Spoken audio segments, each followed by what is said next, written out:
What is going on, everybody, and welcome back to another installment into the extraordinary life of Emon. I am your host, and today I got a recent story for you guys that was so wild it even shocked me. It take a lot to shock me, but before we get into any of it, I do just want to let you guys know that I appreciate you for supporting the channel, buying the merch, etc, etc. You know, on this YouTube platform, it's always a bit of an uphill battle in the beginning, but we moving, we making moves, the channel's growing. So I got really nothing to complain about. We're gonna go ahead and jump right into it, but if you can, do me the favor, like the video, subscribe to the channel if you haven't already, and leave me a wonderful comment down below. That all being said, let's go ahead and get right into it.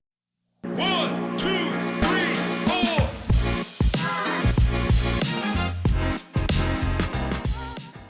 So this story that I'm about to tell you guys actually recently happened. It was last week. This is crazy. I have never seen this. I've been in uniform for about like 10 years. So, you know, the usual stuff was going on. I'm working my beat, driving around, doing my thing, going to court, locking people up, the usual stuff, right? So I got dispatched to a call, an assist rescue call. We get these all the time. This one specifically stood out because it was what we like to call a DOA, aka dead on arrival. This person's gone. In this case, the father found his 20-year-old son downstairs in his room, face down. He was cold, he was stiff, he was blue, aka this man is gone. Like, it's no coming back. So of course, you know, I don't really rush to these type of calls because the person is already deceased. There's nothing to be done. When we go, so does fire, rescue, ambulance, everybody else go to, just in case. But nevertheless, I was driving. I got there as soon as I could, and I got out of the car and I walk in, and sure enough, I go into the room. The room itself isn't that big. It's a bed in the middle, you know, a window, a couple of items. I see a couple of pill bottles. I see some clothes. I see some junk here and there, you know, the usual stuff. This room was well lived in. It was connected to a bathroom. So basically, if you were in here, honestly, you wouldn't have to come out unless you wanted food. That was about it. It was really set up quite nicely, in fact. In reference to the son, I did observe him on the side of his bed. He did appear to be deceased. He was cold. He was blue around the fingers, and his body was stiff, aka the beginning stages of rigor mortis. It's one of the things that occur when you are deceased. I said, okay, I feel like this man is deceased. I flipped him over to look at him, you know, no signs of foul play, anything like that. So I go talk to dad. Dad tells me the guy has a history with drugs. He has a history with not caring for his diabetes. He has a history having like seizures and stuff like that. So I said, okay, well, I look over, I see his medications. I confirm everything that the dad was saying, that's true. Then I call in the fire and rescue people. When I get there first, the fire, rescue, and ambulance crew, they stay outside until I say it's okay to come in, aka they don't want to disturb a crime scene if they don't have to. Definitely in a case like this, because the guy appears to be already deceased. He's not alive. Like, there's no way he's still alive. So they come in, and of course they look at him and say the same thing. Oh, he's deceased. His body was rock hard. He was on the ground. He was deceased, right? So before they leave, they actually did something a bit unconventional. They asked the dad, do you still want us to work on him? And the dad, of course, would say, I want you to work on him, aka to hook up the machines and still try to CPR him back to life. In this specific case, because dad is next of kin, he had a say. He could actually say, yes, please work on my son. And because of the age difference, the kid was 20. Dad, of course, you know, he's living in his house. He's caring for his child, etc., etc. So he kind of, you know, he kind of gets a say. Rescue personnel hooks up all the machines. They start the chest compressions. They start working the problem. But the problem in this situation is that he's dead. I don't understand what was happening. I was over in the corner looking like, what are we doing here? Why are we doing this? This person's clearly deceased. What is going on? So one of the fire captains pulled me aside and he said, you're probably wondering why we're doing this. We do this for closure for the parent. And this is one of those situations where I think that it's going to benefit the parent to see that we did everything that we could. Shortly after he said that, guess what? They were in there working them. Then the craziest thing happened. The machine said, boop, boop,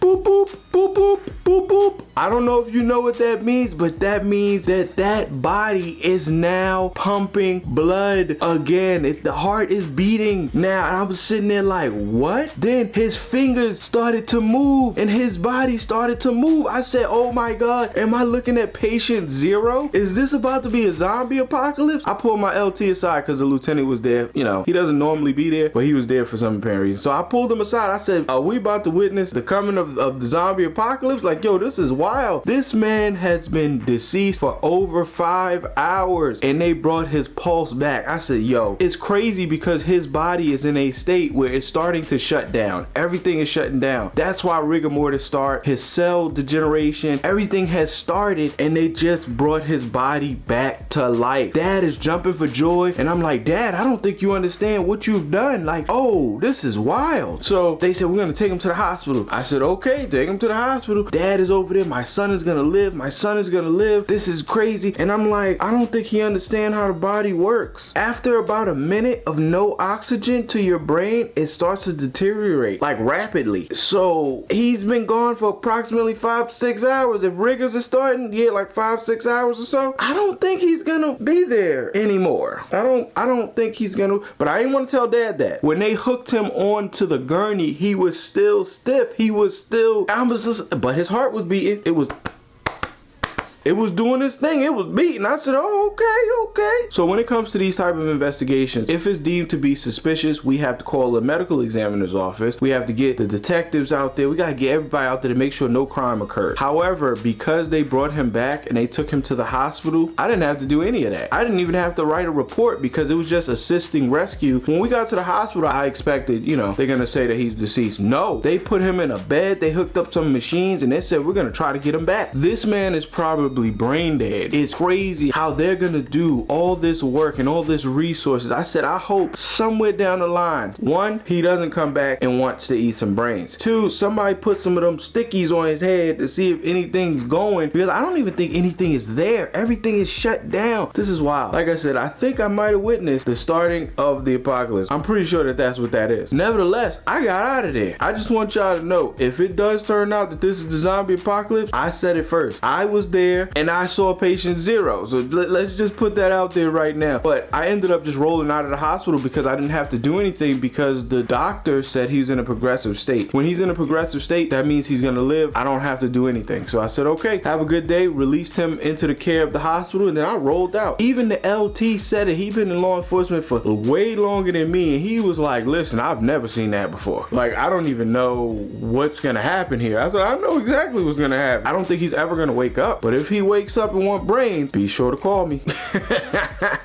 But that's it. Like I told you, this was wild. I did not expect this one. It's a crazy story. It's wild that things like this can actually happen, how the body can actually still work even after it's been through crazy amounts of trauma and damage and cellular degeneration. But nevertheless, that's all I have for you guys. I hope you enjoyed the short story. If you guys can, do me the favor, like the video, subscribe to the channel, leave me a wonderful comment down below. That being said, this has been The Extraordinary Life of Emon. I've been your host, and I'll see you on the next one.